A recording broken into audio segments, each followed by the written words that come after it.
আয়োজিত আজকের এই আলোচনা সভার সম্মানিত সভাপতি, উপস্থিত জাতীয় নেতৃবৃন্দ এবং ইউনিয়ন পরিষদের সম্মানিত সদস্যবৃন্দ, আপনাদের সবাইকে আমাদের পক্ষ থেকে সালাম জানাই, শুভেচ্ছা জানাই। আসসালামু আলাইকুম।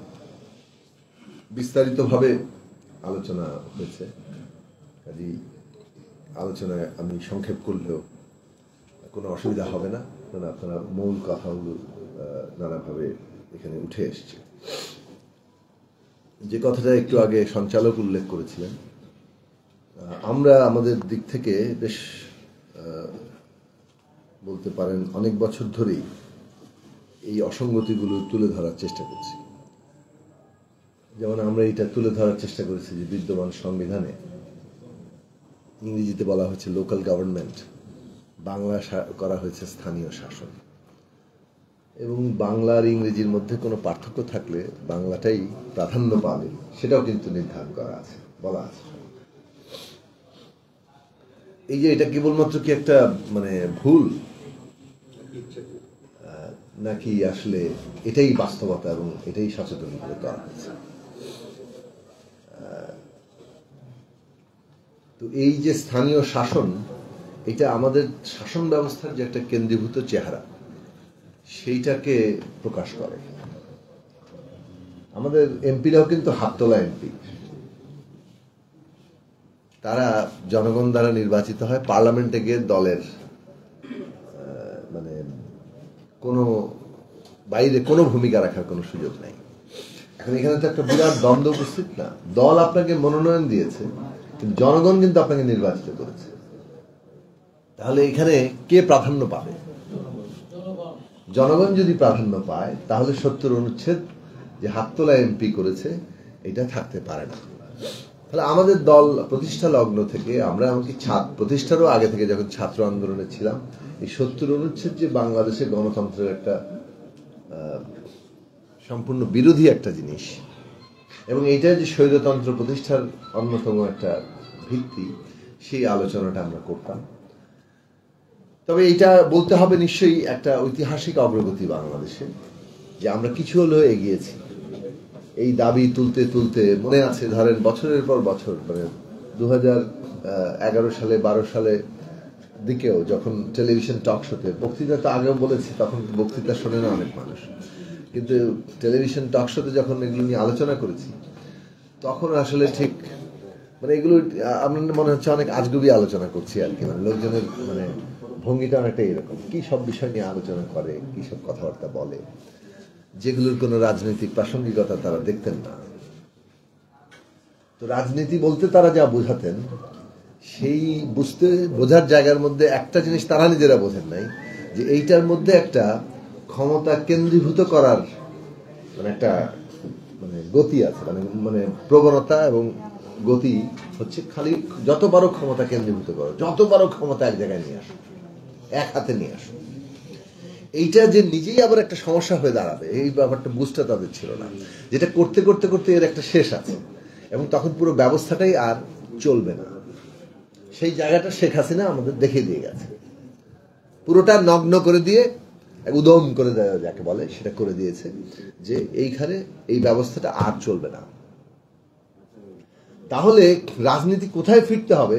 যেগুলো একসময় খুব তাত্ত্বিক কথা মনে হতো, যেগুলো একসময় খুব কখনো কখনো আজগুবি, এরকম আমি শুনেছি যে কি সব আজগুবি কথা বলেন, টকশোতে আমাদেরকে প্রতিপক্ষরা আক্রমণ করেছে। তো সেই জায়গা থেকে বলছি যে এই ৭০ অনুচ্ছেদের বদল ঘটছে। আমরা অন্তত এই জায়গায় এসেছি যে হ্যাঁ, সরকার গঠন এবং বাজেট পাস, এই দুটো জিনিস বাদ দিয়ে বাকি সব বিষয়ে এমপিরা স্বাধীনভাবে কথা বলতে পারবে। যদিও আরো দুটো বিষয়ে নোট অফ ডিসেন্ট আছে, সেটা জাতীয় নিরাপত্তা, ব্র্যাকেটে যুদ্ধ পরিস্থিতি, আর একটা সংবিধান সংশোধন, সেটাও দেখা যাক জনগণ কি সিদ্ধান্ত দেন। এইখানে অন্তত পক্ষে এটা পুরোটা না হলেও একটা অগ্রগতির জায়গা। এই অগ্রগতি হাততোলা এমপি ব্যাপারটাকে বদল করবে। কিন্তু ওই যে হাততোলা এমপি, এই ব্যবস্থাটার কিন্তু তলায় যদি আরো যান, সে কিন্তু তাহলে শাসন চায়, সির্ফ নিয়োগ চায়, বাকিরা হবে আমাদের কর্মচারীর মতো। স্থানীয় ব্যাপারটা হবে যে একটা পার্লামেন্ট থাকবে, আর স্থানীয় সরকার ব্যবস্থার একটা আমরা কিছু লোক নিয়োগ দেব এবং সেই নিয়োগকৃত লোকেরা তারা তাদের আমাদের মানে অর্ডার শুনবে, নির্দেশগুলো বাস্তবায়ন করবে। এবং শেখ হাসিনা এই পর্যায়ে প্রায় নিয়ে এসেছিলেন, ধরেন প্রতীক, দলীয় প্রতীক করে ইউনিয়ন পরিষদের চেয়ারম্যান পর্যন্ত কে নিয়োগ দিত। মানে আমরা এটা ওপেন সিক্রেট ব্যাপার হয়ে গেছিল 18 সাল 24 সালে এই সময়ে, যখন থেকে এটা বাতিল করলো, যে ইউনিয়ন পরিষদের চেয়ারম্যান নিয়োগ দেওয়ার জন্য জেলা নেতৃত্ব এবং কেন্দ্রীয় নেতৃত্বের কাছে পাল্লা দিয়ে ওই ছুটছেন এবং একটা নির্দিষ্ট অঙ্কের টাকা দিচ্ছেন। সেই টাকা কত কোটিতে গিয়ে উঠেছে সেইটারও নানান রকম কথাবার্তা শোনা গেছে। এক এক জায়গায় 8 জন 10 জন 15 জন প্রার্থী তারা যায় নজরানা দিয়ে আসতেছেন এবং তারা ওই টিকিটটা মানে মার্কাটা কিনে নিয়ে আসতেছেন। ওই কাঠামোটা তৈরি করেছিল, ফলে স্থানীয় শাসনটা খুব মানে এটা কোনো ভুলক্রমে আসে নাই। এটা আমাদের পুরো ক্ষমতা কাঠামোর যে একটা কেন্দ্রীভূত চেহারা সেটারই প্রকাশ হিসেবে এসছে। ওরা এমপিদেরও এমপি মানে হাততোলা এমপি বানিয়েছে, আর এই হাততোলা এমপিরা বানিয়েছে একটা এমপি তন্ত্র, এবং তাদের কর্মচারীর মতো করে তারা স্থানীয় সরকারটাকে দেখে, ওইখানে টাকা পয়সা দিয়ে নজরানা দিয়ে মার্কা কিনে আপনি নিয়োগপ্রাপ্ত কর্মচারী হিসেবে কাজ করবেন। এই হচ্ছে কাঠামো। ফলে গণতন্ত্র কনসেপ্টের সম্পূর্ণ বিপরীতে আমাদের ক্ষমতা কাঠামোটা দাঁড়িয়ে আছে, এবং এইটা 72 সাল থেকে তৈরি হয়েছে। এই সত্য, এই রাজনৈতিক উপলব্ধি আমাদের প্রত্যেকটা নাগরিকের থাকা দরকার, যে যে দলই করেন না কেন। এটা যদি না থাকে তাহলে আমরা কোথায় যাব সেখানে কোনো কল্পনা তৈরি হবে না। আমরা মনে করবো যে এর মধ্যেই ঠিক আছে, এবং অনেক বুদ্ধিজীবীরা পর্যন্ত বলেছেন যে না না না, এগুলো অনেক বিষয় না, আমরা যদি সবাই মিলে চাই। আর আমরা সবাই মিলে চাইবো কেন? আপনি চোরকে নসিহত করছেন না, তুই ভালো হয়ে যা, এটা কোনো সমাধান হলো? মানে আপনি চোরের ইচ্ছার উপর ছেড়ে দিচ্ছেন যে তুমি যদি ভালো হও তাহলে দেশটা ভালো চলবে, আর তুমি খারাপ দিলে আর তো কিছু করার নাই, জানো এটা ঠিক না।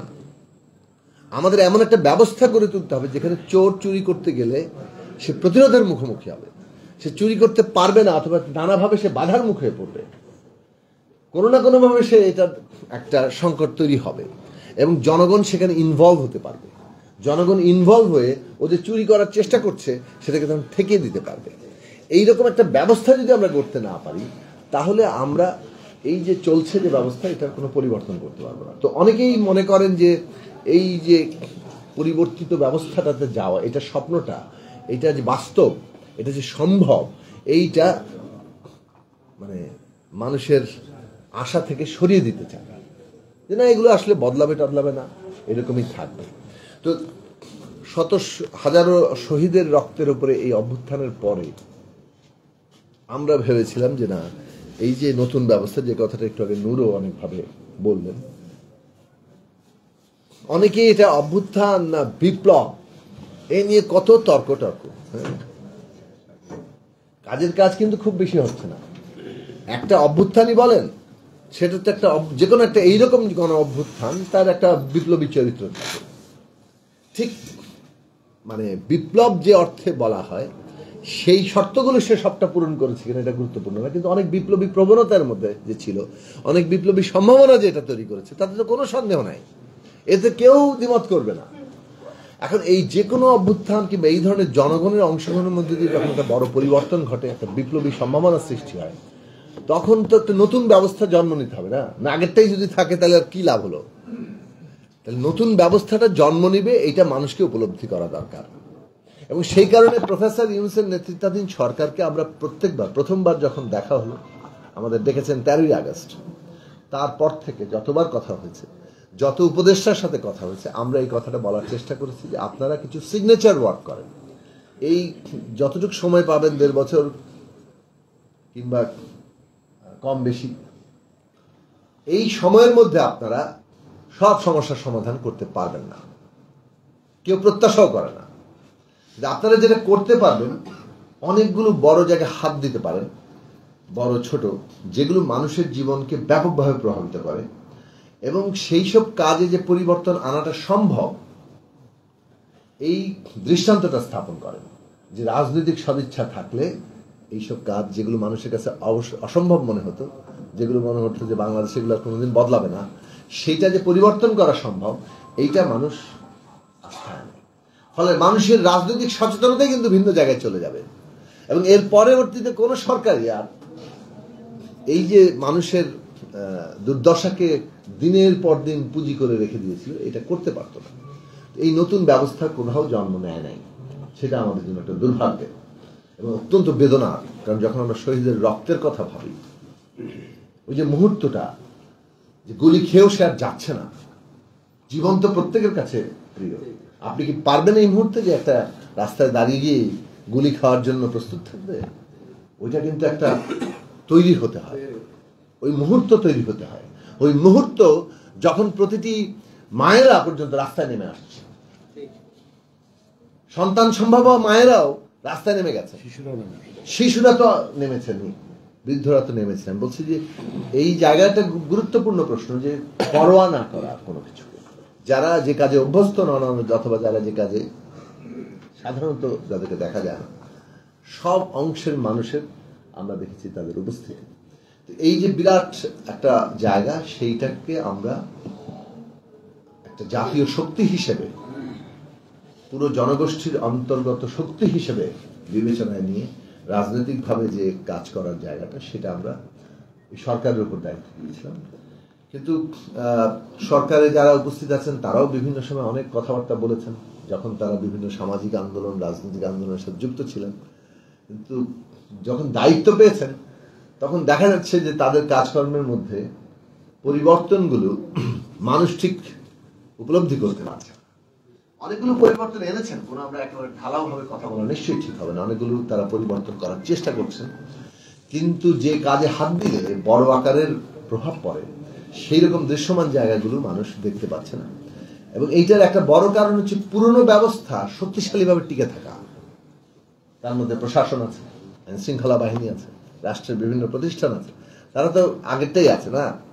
সেই পুরনো ব্যবস্থা টিকে থাকে এবং সে আটকে ধরে রাখে, না না এটা করা যাবে না, না না ওইটা করা যাবে না। এই যে ধরেন এইটা করা যাবে না, ওইটা করা যাবে না বলে নানা দিক থেকে আটকে রাখার যে প্রবণতা, সেই প্রবণতাতে এই রাজনৈতিক সরকার, মানে এই অন্তর্বর্তী সরকার যে রাজনৈতিক শক্তি নিয়ে তাদের এটা মোকাবেলা করা দরকার ছিল, সেটা তারা করতে পারলেন না। সেইটার একটা বড় কারণ হয়েছে যে রাজনৈতিক শক্তিসমূহ এই আন্দোলনের মধ্যে ছিল, তাদের সবাইকে ঐক্যবদ্ধ রেখে, একটা কাঠামোর মধ্যে রেখে, তাদের সাথে প্রতিনিয়ত আলোচনার ভিত্তিতে যদি তারা এই সরকার পরিচালনা করতেন, তাহলে তাদের এই সমস্ত বাধা দূর করার ক্ষেত্রে অনেক সহজ তাদের জন্য হতো, তারা ভূমিকা রাখতে পারত।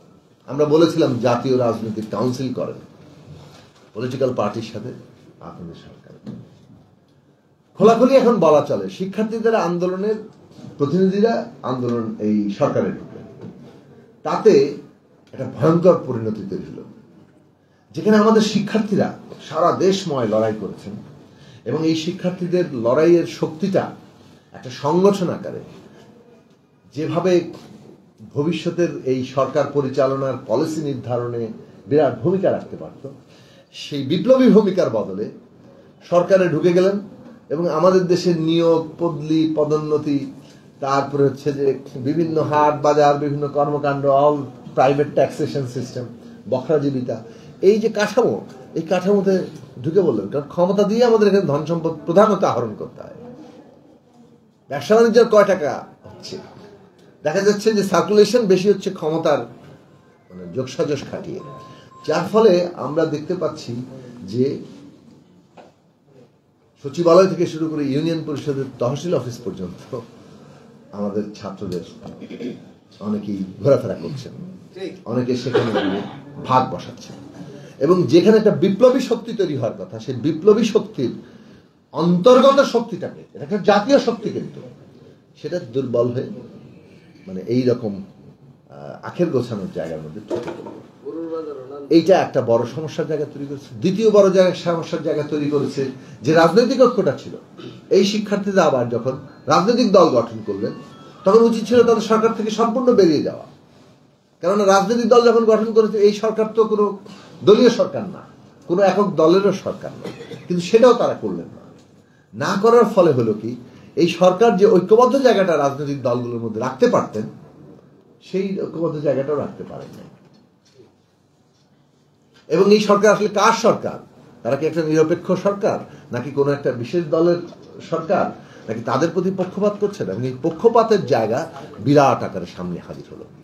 ফলে যেটা তাদের কাজ ছিল যে সংস্কার প্রস্তাব নিয়ে একটা ফ্যাসিলিটেট করা, মানে কাজটাকে এমনভাবে এগিয়ে নিয়ে যেতে সবাই সাহায্য করা এবং একটা সম্পন্ন করা রাজনৈতিক দলগুলোকে এবং বিভিন্ন স্টেক হোল্ডারদেরকে একত্রিত করে, সেটা না করে সেই কাজে বাধা হয়ে দাঁড়ালো কিভাবে? রাজনৈতিক দলগুলোর মধ্যে অবিশ্বাস শুরু হলো, অনাস্থা শুরু হলো, পক্ষপাতের অভিযোগ তারা করতে থাকলেন সরকারের দিকে। এবং তার ফলে যে একটা রাষ্ট্রকল্পনা আমরা করতে চাইছিলাম, গণতান্ত্রিক রাষ্ট্রকল্পনা, যেখানে স্থানীয় সরকার ব্যবস্থা অত্যন্ত গুরুত্বপূর্ণ, ওইটা হবে ভিত্তি। ক্ষমতা জনগণের হাতে। রিপাবলিক যদি করতে চান, ক্ষমতা জনগণের হাতে, এবং সেই ক্ষমতা জনগণের হাতে গেলে আপনাকে গ্রাম পর্যন্ত ক্ষমতায় যেতে হবে। এবং সেইটা করতে গেলে ওই গ্রামের যারা জনগণের প্রতিনিধি, তাদের হাতে ওই গ্রামের উন্নয়নের কর্মকাণ্ড, শিক্ষা, স্বাস্থ্য, নাগরিক সেবা, আইন শৃঙ্খলা, নিরাপত্তা, এগুলো তাদের হাতে ছাড়তে হবে। এবং আপনার তার জন্য যে বাজেট, কর সংগ্রহ, সংরক্ষণ, এগুলোর অধিকার দিতে হবে, কাঠামোটা তো ওই জায়গায় দিতে হবে। এমপি তন্ত্র কায়েম রাখলে তো এটা হবে না।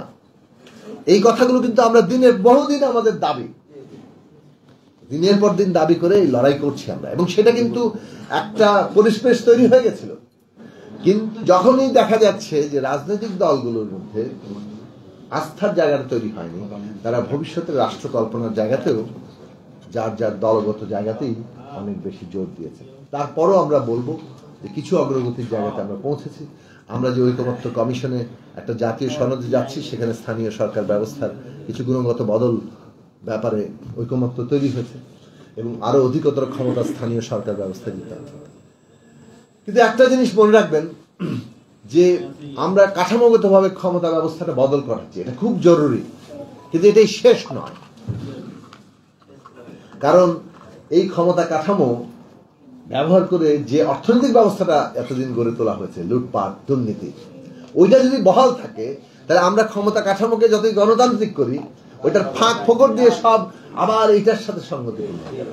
ফলে আমাদের মনে রাখা দরকার, এই রাজনৈতিক ক্ষমতা কাঠামোর বদলের সাথে সাথে অর্থনৈতিক এবং লুটপাটের যে অর্থনীতি, যে বন্দোবস্ত, সেটা বদল করতে হবে।